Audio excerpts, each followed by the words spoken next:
Now, this week, many of us celebrated Valentine's Day. Now, of course, Valentine's Day has a long religious and cultural history, but this week's celebration of love comes at an interesting time for our culture. Because while everyone seems to be looking for love, it seems fewer people are looking for marriage. A study from the National Center for Family and Marriage Research from 2023 found that the overall marriage rate has plummeted nearly 60% since 1970. Why is this happening? What does it mean for the future? And is there something the church can help to do about it? Joining me now to discuss this is Brad Wilcox. He's the author of the newly released book, Get Married: Why Americans Must Defy the Elites, Forge Strong Families, and Save Civilization. He's a visiting scholar at the American Enterprise Institute and a sociologist and director of the National Marriage Project at the University of Virginia. And he joins me now. Brad, welcome back to Washington Watch. Thanks for having me, Joseph. First, tell us, what is the state of marriage in America today? Well, there's bad news and there's good news to report. On the good news front, we've actually seen divorce come down since 1980. A lot of people think that 1 in 2 marriages will end in divorce. But the reality actually is that most marriages today go the distance. And that's a good news because our kids are more likely to flourish when they're raised by their own married parents. And we've actually seen an uptick in the share of kids who are being raised by their own married parents.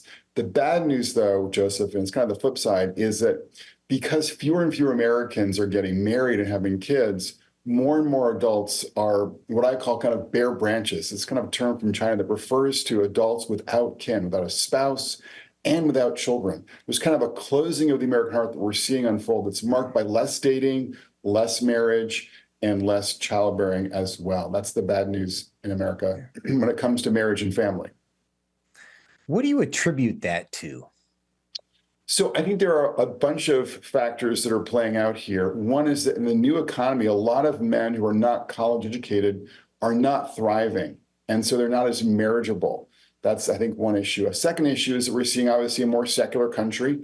And because religious Americans tend to be more marriage-oriented, more marriage-minded, that's a big factor as well.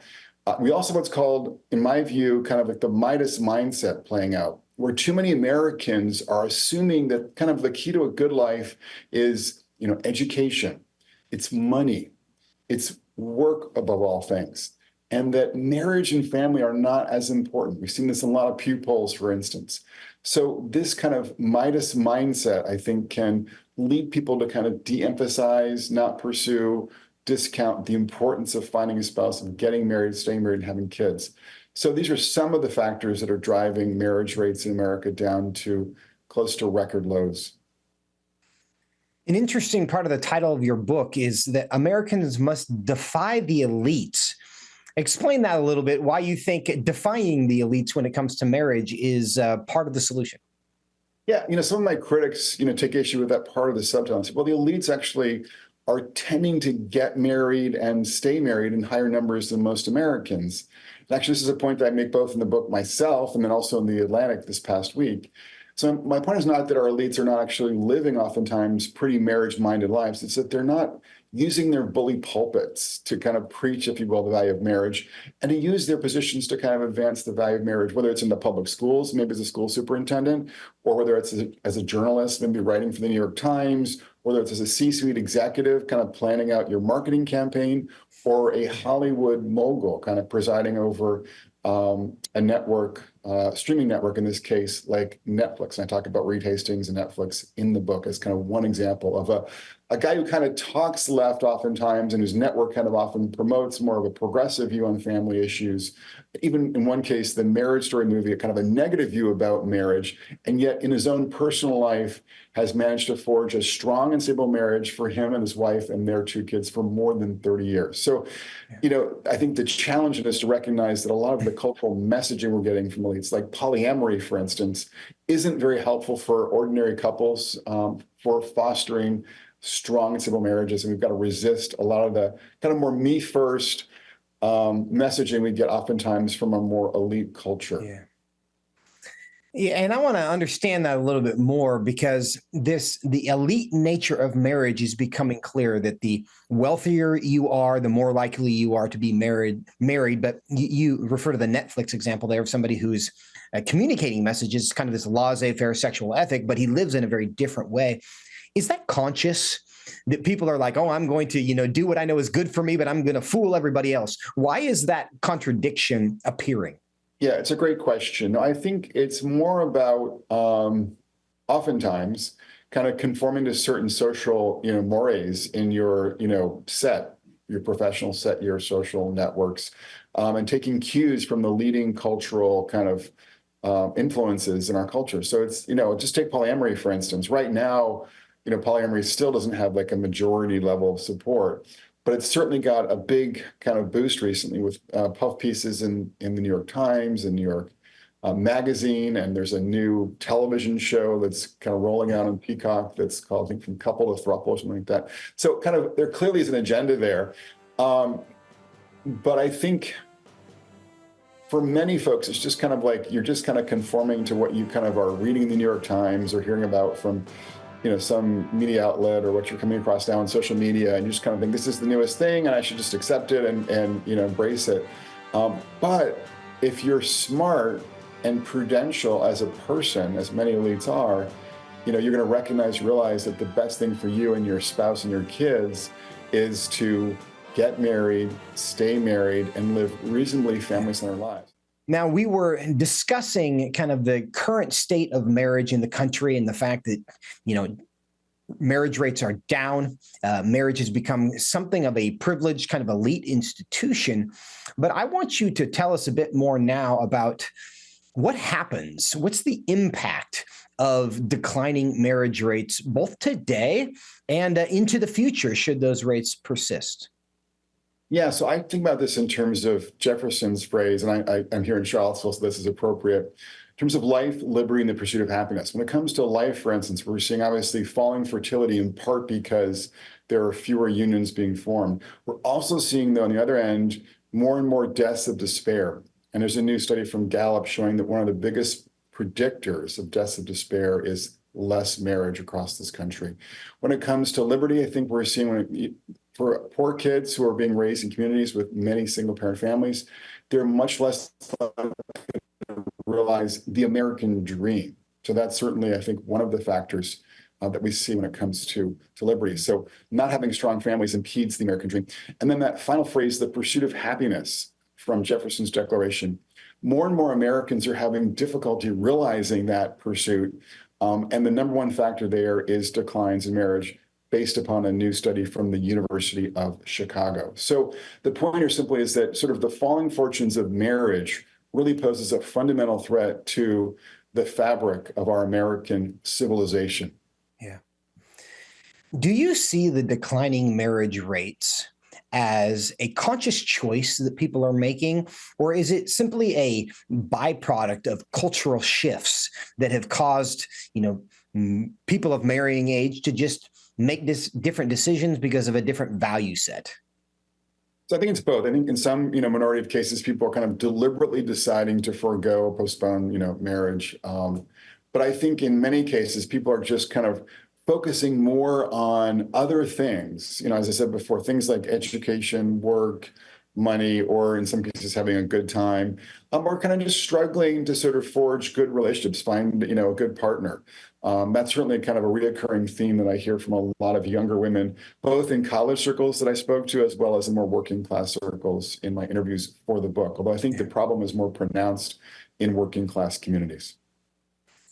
I've seen some research lately about the worldviews of young men and young women as represented by their kind of partisan affiliation.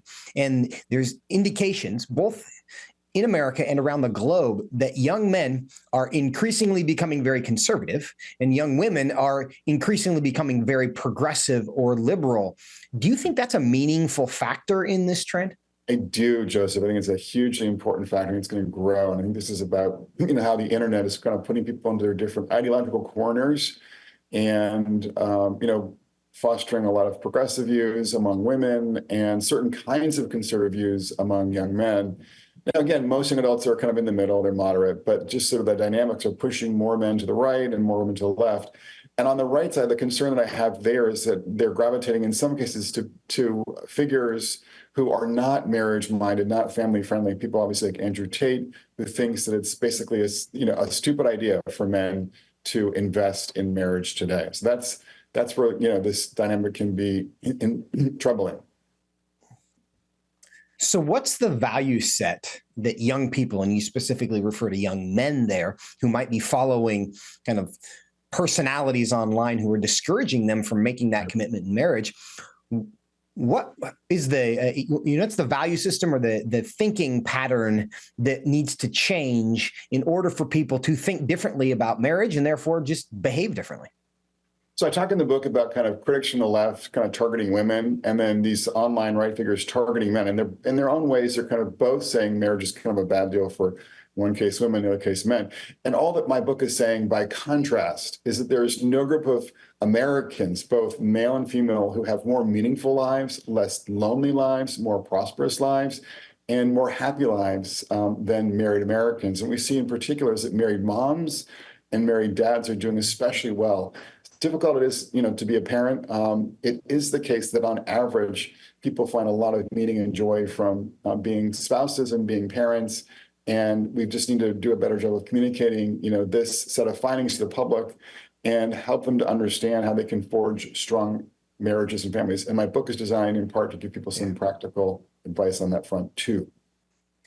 That seems paradoxical, because what you're telling us is that the evidence suggests married people are in fact happier. And I agree with that. And I've done my own kind of amateur research, and that is what the data suggests. Yet the narrative persists that marriage is kind of the enemy of happiness, which is why a lot of people are not choosing happiness. How did those things come to be concurrently, where the narrative is so contrary to what reality turns out to be? I think there are a couple of reasons, but one thing is that our culture tends to prioritize freedom. Our culture tends to minimize sacrifice and suffering. And our culture also has oftentimes a more short-term mindset. And of course, being a good spouse requires sacrifice, requires compromise, it requires suffering, and it requires having more of a long-term perspective when it comes to sort of how you organize your life. And so people can do that well and kind of put their spouse and their kids first in important ways, living for the other, are more likely to be flourishing in their families and in their lives more generally. So we just have to continue to try to find creative ways to sort of form young adults to realize, to appreciate the kind of living in the moment, living for one dopamine hit after another, taking for granted a lot of the anti-marriage messages that pop culture and elite culture sends their way is not the way to do it. And I think it highlights a paradox of the gospel, and something we know is true is that we were not created to live for ourselves. And the more we try to live for our own pleasure, the more miserable we end up being, the more we end up living for the benefit and the goodness of other people, which is what marriage requires us to do. Paradoxically, it makes us happier as well. And I think we're seeing that. Brad, final question for you. What can the church be doing to both incentivize marriage and just change the way the culture thinks about marriage? So one thing they can do, I think, is to work in partnership with some new organizations like Communio and National Marriage Week that have begun sponsoring any number of events and activities and classes and trainings to sort of help both churches and couples and families thrive more in their marriages, and also kind of steer clear of difficulties and handle major problems in a marriage as well, or in a family more generally. So kind of upping their game, and when it comes to both family ministry in particular, and just kind of creating a more family-friendly context. But I think churches also have to be more intentional too about thinking through new ways to have young adults date, meet, do volunteering together, just to sort of foster a social context where young adults can meet one another and move on to date and marry. The book is Get Married: Why Americans Must Defy the Elites, Forge Strong Families, and Save Civilization. Get it wherever you get your books. Brad Wilcox, thanks so much for your time today. Thanks for being with me, Joseph.